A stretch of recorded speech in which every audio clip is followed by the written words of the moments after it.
any job that you've got a clear objective and you're just doing a whole lot of stuff to optimize against it is the remit for what AI is going to drive against. So that really asks the question, what are we going to do? Right? Why do we exist anymore? And the good thing, the one thing that has always been the problem, which is we have no idea how to measure brand. It might be the savior of marketeers.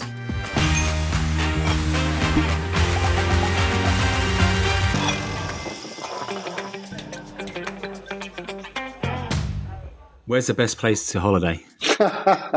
My love is scuba diving. My focus right now is I'm trying to get out to West Papua. I was thinking about why do I like scuba diving so much?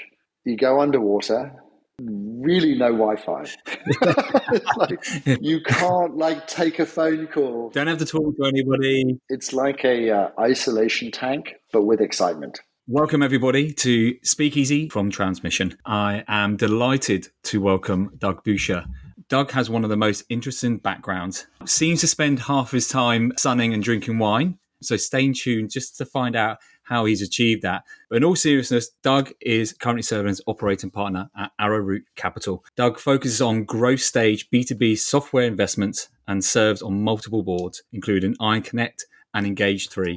To name but a few. He also acts as brand advisor to several growth stage companies, assisting CEOs in crafting effective sales and marketing strategies. What makes Doug truly stand out, apart from his midwinter tan, is his career milestones, including CMO at Skype, CMO at Salesforce, and CEO at LeadSpace. With advisory roles at McKinsey, MediaLink, and others, Doug helps companies define and execute transformative B2B brand, sales, and marketing strategies. So there you go, Doug. Quite the intro, but looking forward to what I think is going to be a really expansive discussion. Yeah, it's great to be here. Thank you. David, now you've moved to San Francisco as well. You're going to discover that it's just that we live in a fantastic climate compared to the UK. My body's not quite reacted to it yet, as you can tell. But but you were much more pasty when you first came, so yeah. We'll see progress over time. So in this interview, we're going to delve into the transformative impact of AI on branding and marketing, anchored by Doug's extensive experience in building and leading influential technology companies globally.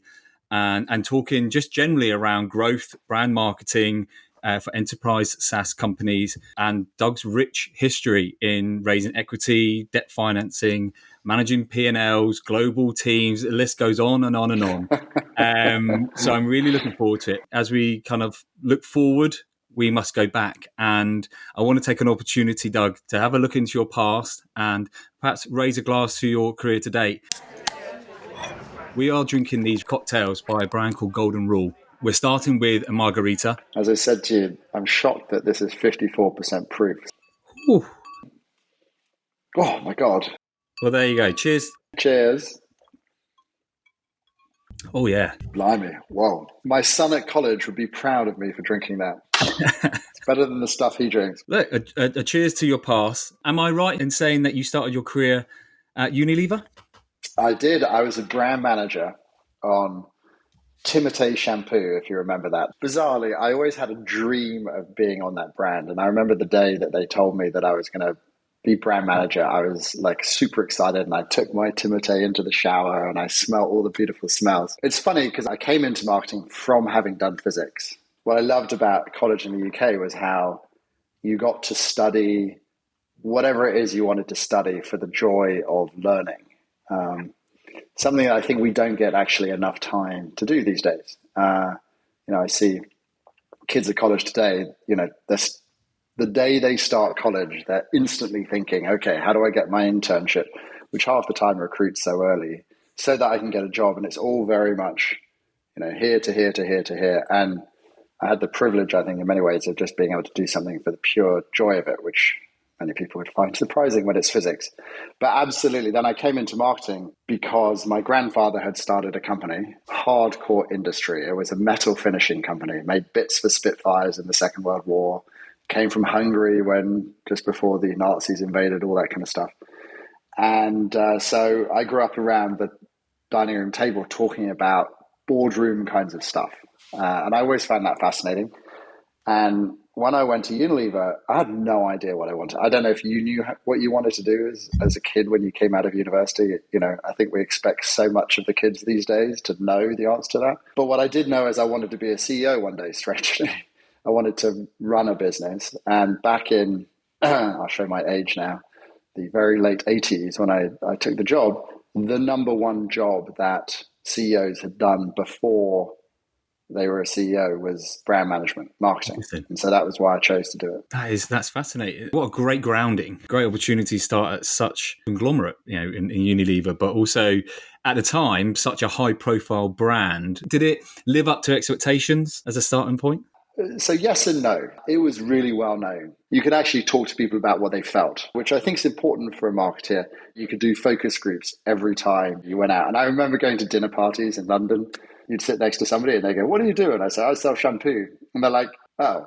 And they'd probably want to get on and talk to somebody else. And then a few minutes later, they come back and they go, "Well, do I really need to wash my hair every day? What happens if I don't?" And suddenly you get into all of these conversations. So as a marketeer, I think one of the things we often have a hard time doing is justifying the value of brand, justifying the value of why does it matter to you and I that we spend all this money building a brand, building an aura, building a positioning for a company. And at the end of the day, I absolutely, from those days, understand and believe there's value to that. If you don't get any joy, shampoo at the end of the day cleans your hair. It's got some smell. They're all much the same. That's not but people actually get joy out of using it. I know it sounds strange. And I really got to understand all of that kind of stuff. So from a marketing perspective, that was brilliant.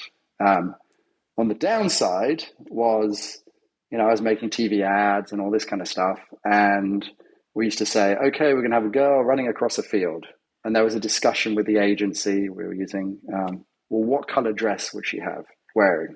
And at the end of the day, that came down to typically the CEO, or often the CEO's partner, saying, "Oh, I like the red dress or the green dress," or whatever it was. And that was what we went with. Coming actually out of the physics side of the world, I found that lack of real analytical capability into what we were doing on the brand side a little bit annoying. And that was kind of frustrating me at the end of the day, because I wanted to apply a little bit more rigor, a little bit more science, a little bit more analytics to what we were doing on the marketing side. Luckily, over my career, I'd had that chance to do it. Then I went to a startup where I was CMO/chief business officer. Right. And then after that flipped into Skype, which was a true-ish CMO role. Absolutely. Yeah. What kind of CMO were you, Doug? I've never been a creative person. I know it sounds terrible. Everyone thinks of marketeers as creative people, right? Whether they should or not, I don't know. But, creating ad campaigns, coming up with brilliant breakthroughs, that's kind of never really been my MO. I'm much more of a sort of analytical and strategic kind of person. When you have great product that drives user growth, it's wonderful, right? Yeah. And we're seeing some of that, by the way, in the AI land right now. We launched advertising in Skype, which is a whole new thing. So how do we build that out as a channel? So lots of those things, which actually, honestly, as a CMO, I enjoy much more than I need to run an ad campaign. So, let's get with the agency and hunker down and all that stuff. I did a bit of that, but that isn't my joy point. Was that a perfect cocktail in terms of fast-growing business that allowed you the idealism of being an entrepreneur? Did it play into your hand because you could be more entrepreneurial with Skype, because it was growing, you're creating a new marketplace? Was it a perfect blend for you at this point? I remember when I was talking to them about the role, they did not want a classical, traditional CMO.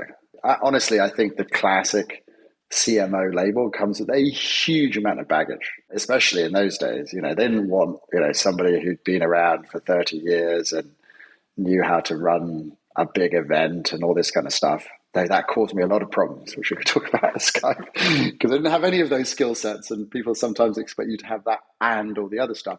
They wanted somebody who was much more, as you say, trying to think about new things, different ways to do it, and much more strategic because they had a product that was growing by itself. We're not selling a commodity in a crowded market when you're Skype, right? Everyone knew what this brand was, and so it was a different kind of problem that we had.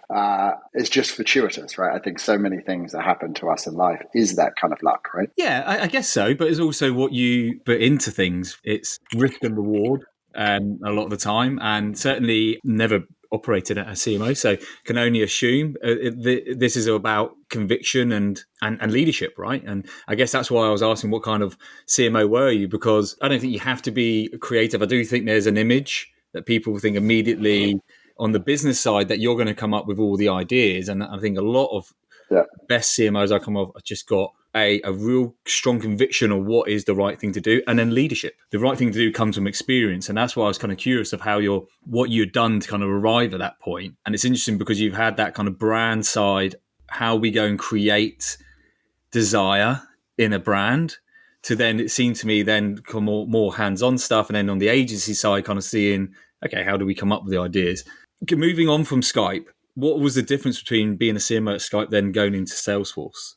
Chalk and cheese. Yeah. I mean, so different actually in a strange kind of way. Around the time I made that transition, I read this book. I don't know if you've read it, called Spanning Silos by David Aker. It is like one of the most influential books I've read. And I think it's really interesting, even though it's an old book on marketing. And it talks about the role of a CMO. It talks about two things, right? One is the difference between an SVP of marketing and a CMO. Yeah. And an SVP of marketing is like somebody who's a fantastic marketeer. You know, they come in, they control all the levers, they run all these stuff. And in some respects, when I was at Skype, I was like an SVP of marketing at the end. I did some other stuff too, but you really are running a team and doing all this kind of stuff. Versus a CMO, which is much more of a coordinator. It's about connecting the dots between multiple different parts of the organization, multiple different products and countries and stuff, right? And how do you manage across all of that? And Salesforce, when I moved into the CMO job, the bits of it that I found most inspiring was that. We're trying to figure out 10 different countries. All of them have their own marketing teams. They all sort of report direct line into a local organization, but dotted into the center. And you've got all these different products. How do you pull all of that together and not piss everyone off through that process, which I did a lot, right? And actually kind of build a brand out of all of that, build an effective demand generation machine, drive all of the different activities, support the sales organization in a very, very complex world, right? And so those two roles are really different, really, really different. And I think often one of the challenges people have is that they want to call themselves a CMO because everyone likes having C in the title, but they're really SVPs of marketing. And that's a problem because you need to understand the role that you're playing. And I think this book really gave me that highlight. I remember going and talking to the CMO of Oracle at the time, and she was absolutely talking about how that's the role at Oracle. You're not really doing any direct marketing activity yourself. You're much more in that sort of coordinating, centralized role. And that's the bit that of Salesforce's role. And I think as you get bigger as an organization, you just end up doing a lot more of that. So very, very different kinds of things. That being said, you still got to run Dreamforce, right? And that kind of stuff for me is like the operational side of marketing, which has never been what I love nearly as much as the strategic side of it. Yeah. This section we're going to move into, this is now all about the now. We're going on to the DAC route. When we talk about the now, it's undeniable to talk about AI. And certainly because of your role and the companies that you're advising, I guess my first question as we talk about what you're up to today is, how is AI fundamentally changing the business landscape? You know, the AI discussion is fascinating because I think there's three levels of this, right? There's a set of people out there who like just go, well, I'm a marketeer. I've got 20 years of experience. I've done all this stuff and AI is interesting, but won't replace the marketeer because, you know, it hallucinates and it, right? At least from my end, I'm like, okay, they're out. And then you get the people who go, well, AI is a good tool and I use it every day, but, you know, I still really need to help it and make it better and all this kind of stuff. But when they come to you, they still expect to be paid the same amount of money. So it's going to still take me 20 hours to do the same piece of work. I'm just going to be able to do more of it or something. And I think that group of people is going to have to move to the third group of people, which is like, now I have AI, I can be 5 times as efficient. So I'm going to create these new business models. I think people are trying to either, in the first case, deny it. In the second case, keep the economic value that it drives for themselves. And they're trying to run a business like that. I don't think that's sustainable very quickly. And I think people have to move to the third of these things. And whether you're a marketeer or a lawyer or anything else, but let's just talk about it in marketing, that's going to happen. And I think that's what's happening in the business world, right? I think it's going to happen like that. Either people think that this stuff isn't going to be a big deal, fine, good on you, and it might not. Or they're trying to keep the economic value to themselves by offering, still seat-based license or whatever. But I think it's really going to quickly happen to the third. I don't know who said this or where it came from, but I think for all those people who are trying to keep on to the economic value, it's not AI that's going to take people's jobs. It's people who learn how to use AI will take people's jobs.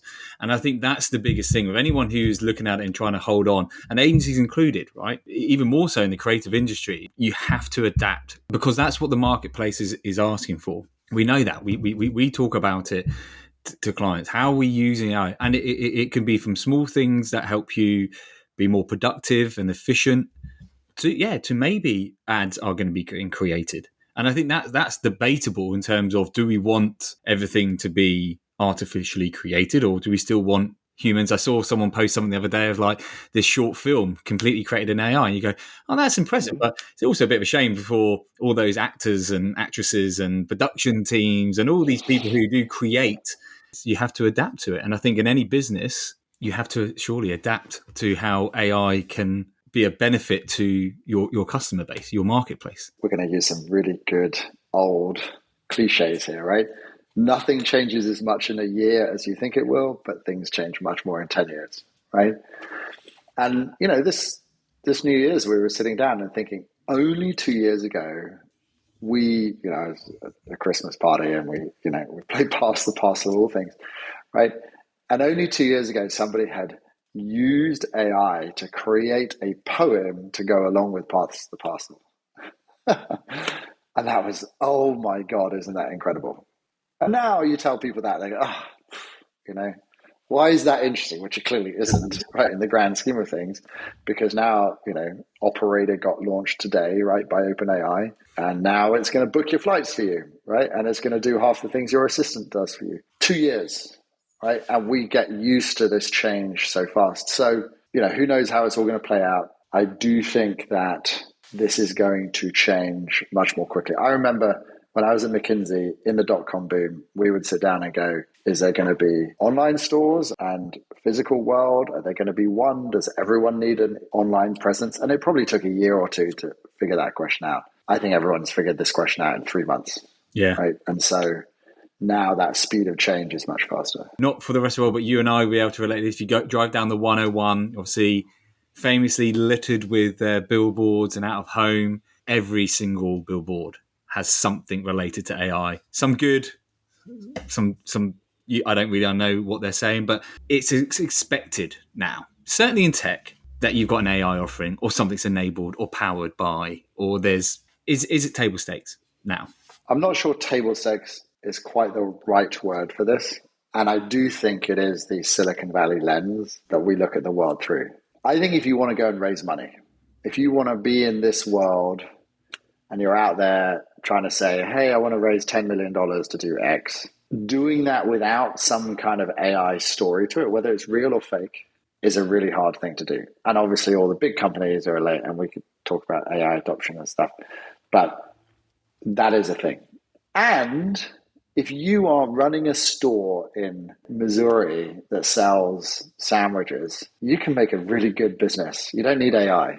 Yeah. I mean, you might use AI for something, okay? So yes, in the lens that we look at the world through right now, like as an investor, and I work with Reid, I work with Machina Ventures, which is an early stage AI investment company. Everyone is like doing the AI thing, telling the story. No one really knows what it is yet, but you have to have that. If you came in and said, I don't think AI is going to make much difference to my business, you've got a much harder pitch to go through.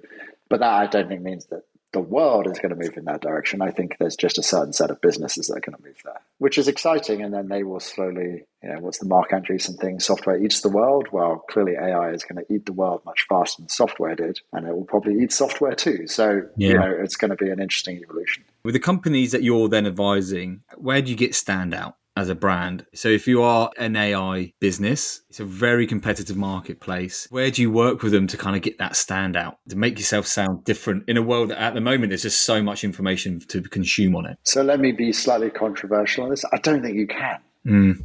And when I see people deploying this stuff, they are not saying, how do I go and find this new, cool, whizzy piece of technology that can do X outside of just a proof of concept? They're like, how do I use Adobe, which I've already got deployed and has the same features to do it, right? Because there's nothing that's that differential in all this stuff, right? Unless you really are trying to shift a business process, I just don't think that just selling a feature or a bit of functionality with AI that's somehow going to be different. And I think you see this, right? You see a lot of companies that built AI products and suddenly, if you're Otter AI, isn't it great that you can transcribe a meeting? Well, yeah, but now Zoom does that and Microsoft does that and Google does that and it's all native. And is Otter really got a future? I don't know, right? So I think this is interesting, right? And that kind of evolution, but creating standout in that space, unless you're trying to really disrupt an industry, is going to be incredibly hard. I've got to make sure that I don't slur my questions going into this last bit. This section now is all about the future. You know what? I've never had a Paloma. Oh, I love a Paloma. Transmission is bringing creativity to my drinking. I want to start it on what you think the future of marketing looks like with that rapid advancement of technology. And I think there's a lot of opinions of what marketing will be. We've seen some predictions on what we think will happen this year in creation of campaigns, but what's the future of marketing look like now? Wow, it's a big question. And I think, that's quite good, by the way. I'm not to interrupt you. I think that's quite tasty. I do get the sense, just my perspective, that a lot of what we've done in the sort of internet digital world, we started talking about like where I was when I was at Unilever, and it was all about brand, TV ads, and distribution then became the big name of the game, and then digital came along to drive distribution, and marketing all became about performance marketing, campaigns that drive results that I can measure, that I can I just feel that is going away. If you're a marketeer who spends your life doing performance marketing, running campaigns, figuring out the results, coming up with ideas, doing landing pages, running Marketo, whatever, it's got to be like a year or two before those jobs don't exist. Because any job that you've got a clear objective and you're trying to achieve that objective and you're just doing a whole lot of stuff to optimize against it is like the remit for what AI is going to drive against. So that really asks the question about what does that mean as marketing? What are we going to do? Right? Why do we exist anymore? Right? And the good thing, if I'm going to be positive about this, is the one thing that has always been the problem, which is we have no idea how to measure brand. It's a long-term thing. It's about lots of stuff, and we can get into this, right? But it might be the savior of marketeers. We're just speculating like years out now, not like what do I need to do tomorrow? We can talk about that as well. But, it's not going to be about all the things that I would say has consumed 70% of most B2B marketers' time, which is trying to drive leads through a set of activities, right? That is all going to get automated away. But rather, it's going to be how do we build a brand associated with that? What does a brand mean for us? What are the right metrics to figure out if we're doing something useful on that front? Because in a world where there's so much noise, there's so much AI slop, it's impossible. We talked about breakthrough before. To create any breakthrough, then the brand becomes more and more important. And I think you're starting to see this for lots of companies, that they're moving back to brand and creating brands and creating engagement much more than they are about demand. Attention does become arguably the most important asset, if you will, that a brand has. And the question is, how do you generate that attention? Because the way that we've generated attention in the past is not necessarily the way that we need to generate attention in the future. But I think that if you're a marketeer and you want to get attention, you're going to have to get A, a lot more risk tolerant, and B, a lot more bigger in scale. Doug, Firstly, thank you so much for joining us today. As I said at the start, this was going to be quite an expansive conversation, and I think it has definitely lived up to that bill. And we've covered a lot. You've given us insight in so many areas, from your journey. You went up to being a CMO, to leading a company, to where you are now with probably the most exciting part of technology history, of the evolution of AI. I hope everybody has enjoyed today's episode. Keep an eye out for more to come from us. If you're having a drink tonight, cheers to you.